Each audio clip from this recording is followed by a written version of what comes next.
When we met in December, you and I, we explored aspects of being real world ready for the shift towards the next computing platforms, the metaverse, and whatnot. And this will just impact everyone, probably everywhere. And I thought of kicking this off by thinking about, yes, digital technology, algorithms, and robots, and yes, but this should clearly offer more than the opportunity to automate and reinvent our businesses, and also maybe some places alienating workers and customers. It's surely a chance to retrieve the human sensibility at the heart of our organizations, right? What do you think?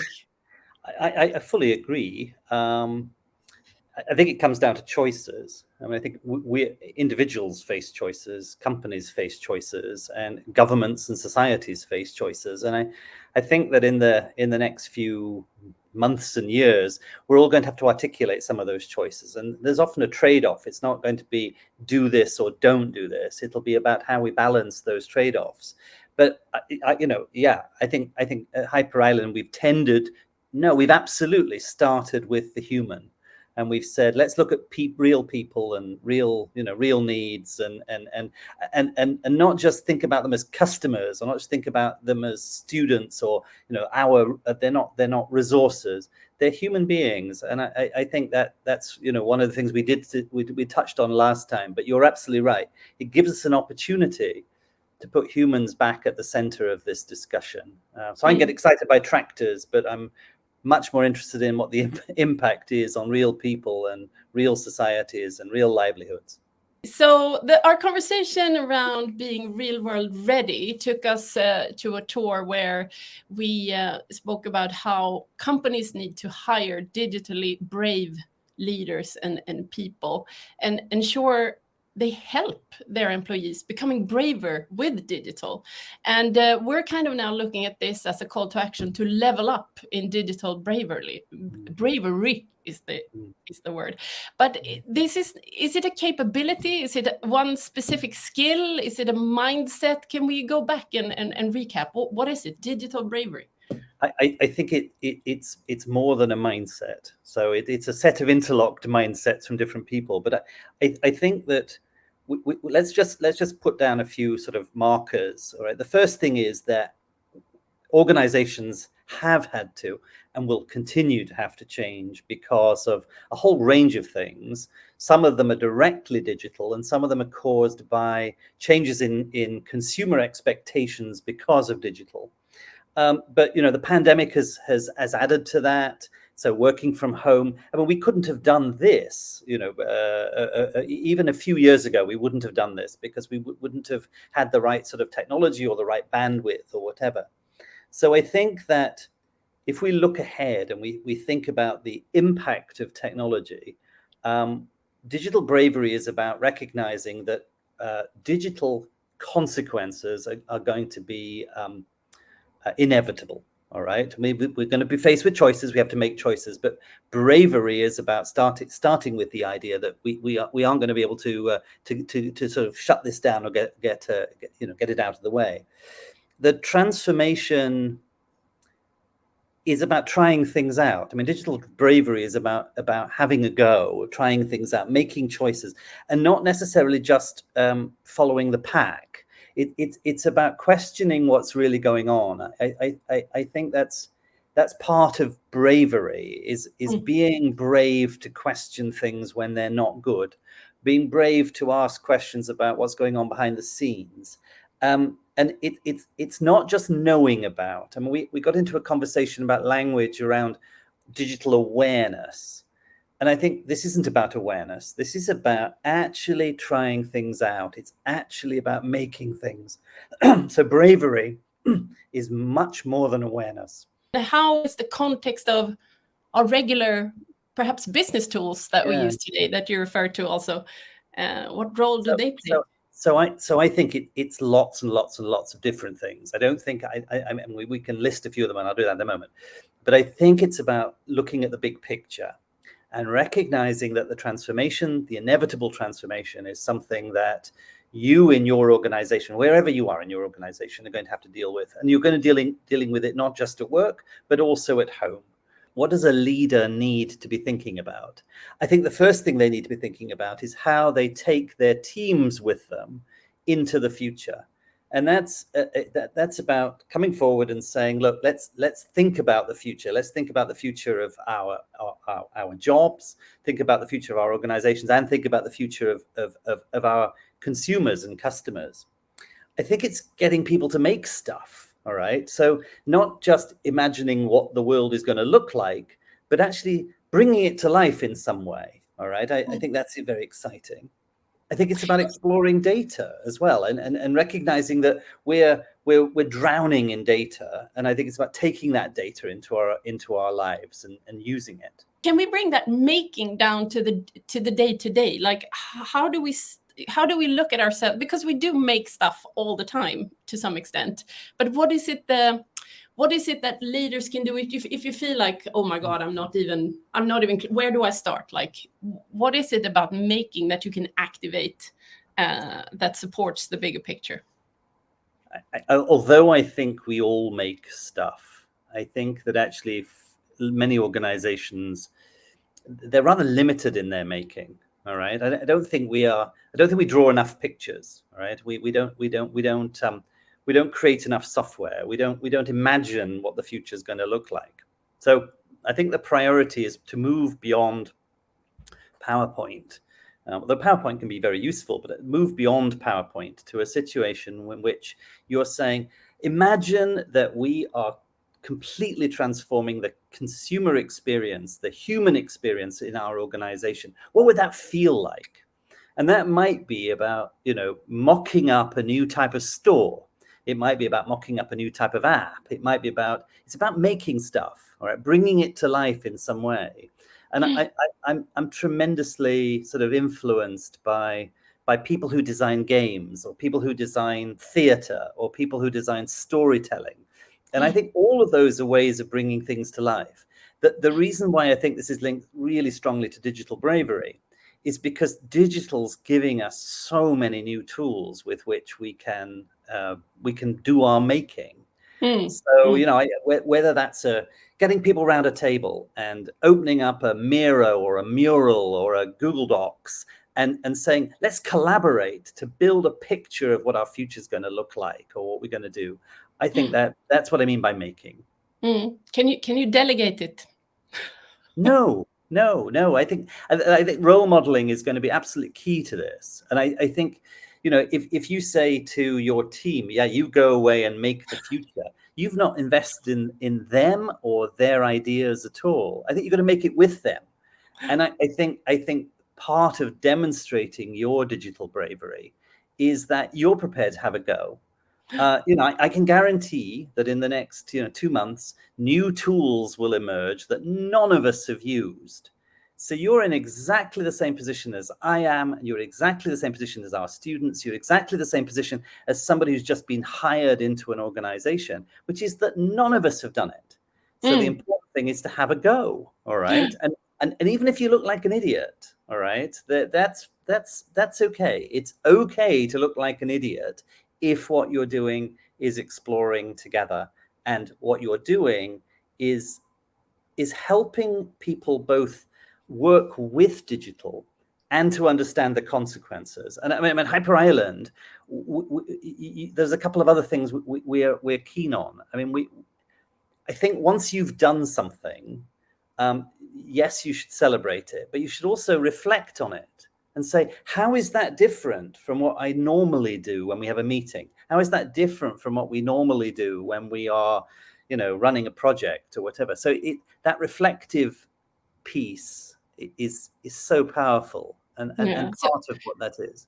Exactly. So it's not like one person or one team. It's rather a collective effort and engagement. It's almost like a cultural trait, like a digitally brave system, right? It's absolutely cultural. I think we have to, to see that organizations that have digital bravery are going to be more resilient. They're going to be stronger. They're going to have more powerful connections inside their teams, they're going to be able to withstand the, change that happens, because they've got this different sort of experimental, more can-do attitude. People feel lonely out there with the need to, it's on me to drive innovation or to recreate or think newly.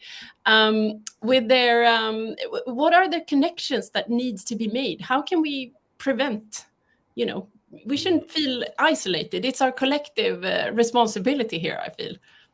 So I think there are two types of connections. We get very strongly into some things around networks and how networks operate.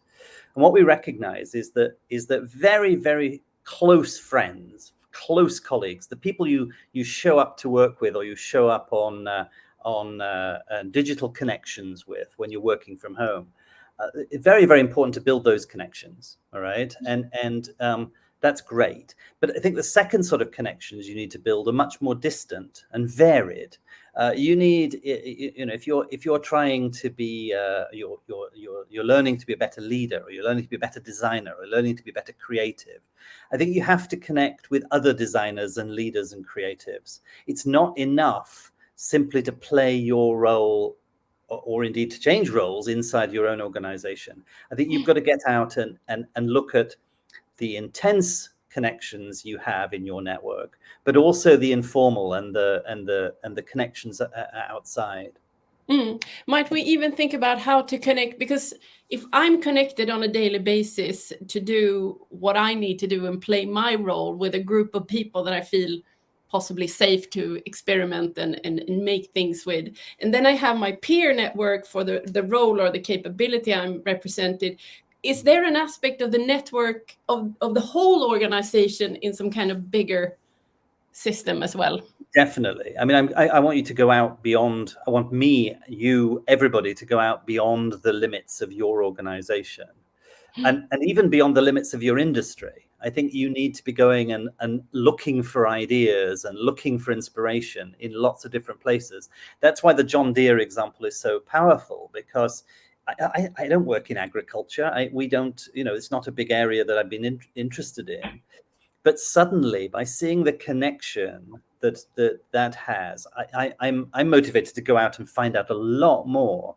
And indeed, I have. I'm reading books, watching YouTube videos, going out and meeting other people who work in a whole range of different areas to get different perspectives, to ask and answer the question, what would you do if you were, a surgeon, or what would you do if you were working in retail? And I think this part of building a strong network is to go and spend time with people and with ideas that aren't in your own sort of small sphere of influence, whatever that is. What is stopping companies from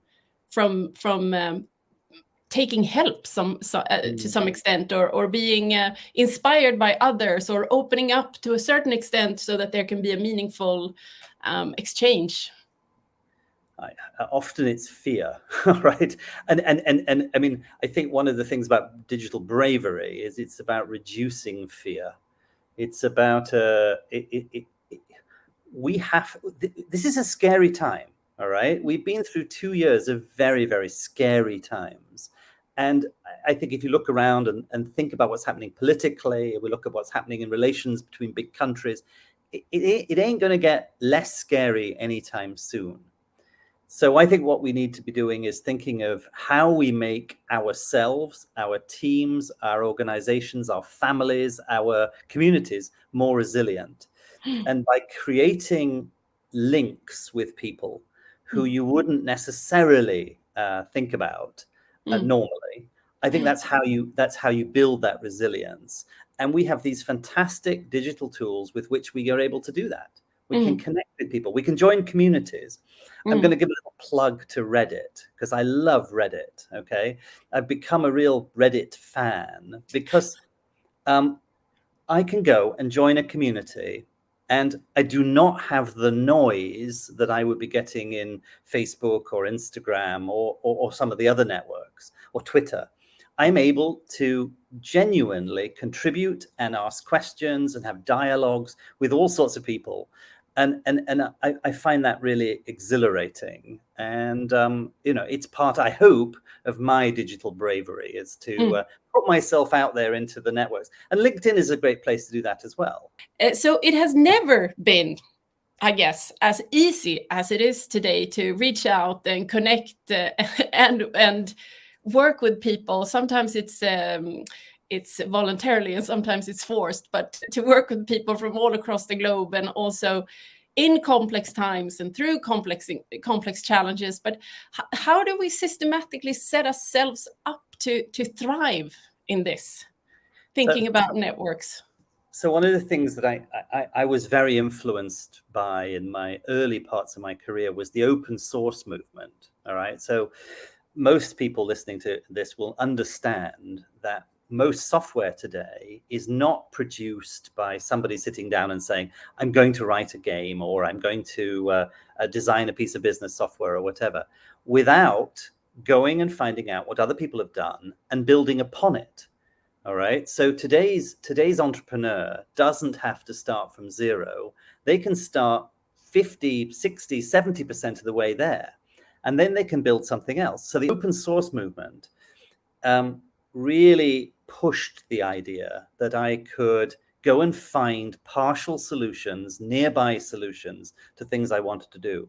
And I think we need to take the same view. All right. We need to take the open source view of everything we do. And if I'm a problem solver, if I'm a leader, I need to go and find out what have other people done, and ideally borrow it, find a pattern and borrow it and try it out. Fantastic. It sounds like it's something we're talking about a lot and have been in the past around platform thinking. And now I'm thinking, perhaps in your experience, what are some interesting examples that we might all learn from here or explore more? Or so platform thinking and network thinking are two parts of the same story.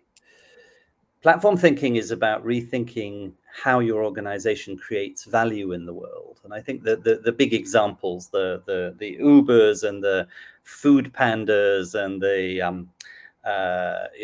Googles and the Facebooks of the world have all used platforms as a way of saying, look, we'll create a space, we'll create an opportunity, and people will fill it with ideas. They will create connections within these platforms. They may play multiple roles. They may be both a host and a visitor inside Airbnb. They may be dating inside Tinder. What these things have in common is that what you're doing is seeing a place, creating a place where people will connect with each other.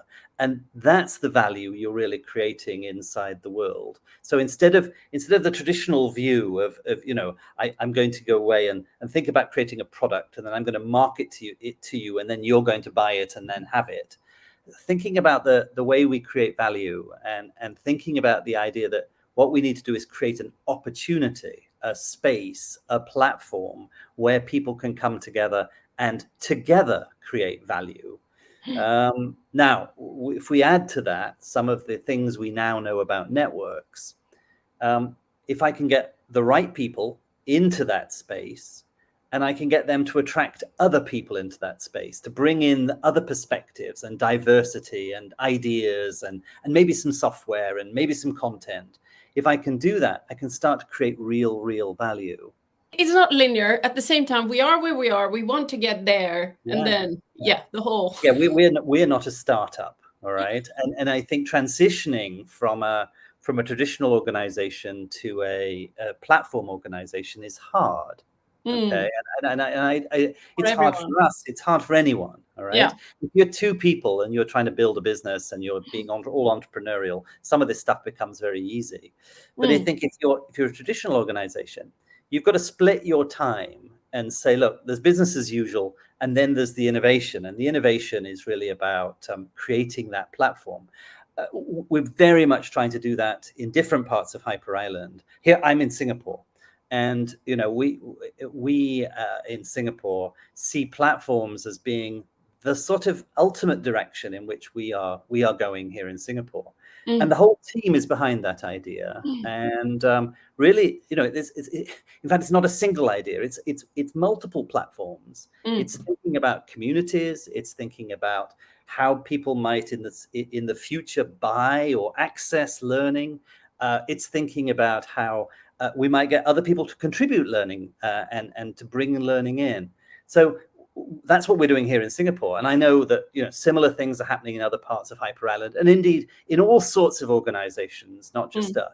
The mechanisms and the science behind networks and the components or that you can use is for everyone. But then I guess the $1 million question is to apply it in your context and leverage the right pieces, right? Which is and that requires that we're back to bravery. Yeah. We're back to the idea that no one's going to give you a rule book that says if you do this you will be successful. I think what they're giving you is saying, well, look, there's bits over here and bits over there, and they seem to work.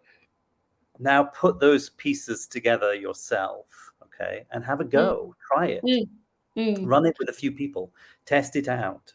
Be experimental and see whether you can create value for yourselves. Because even if you don't achieve what you set out to achieve, you'll learn a lot. You'll learn about your team. You can use it as an activity for changing the culture in your organization. Instead of the traditional hierarchy and the traditional org chart, in which some people are bosses and some people are the led, the followers, okay? I think this starts to smash that. You're in a situation where the good ideas can come from anywhere in your organization. And that's really the ideas we need to be thinking about. If you have time, if you wish, we love feedback. You can share it with us.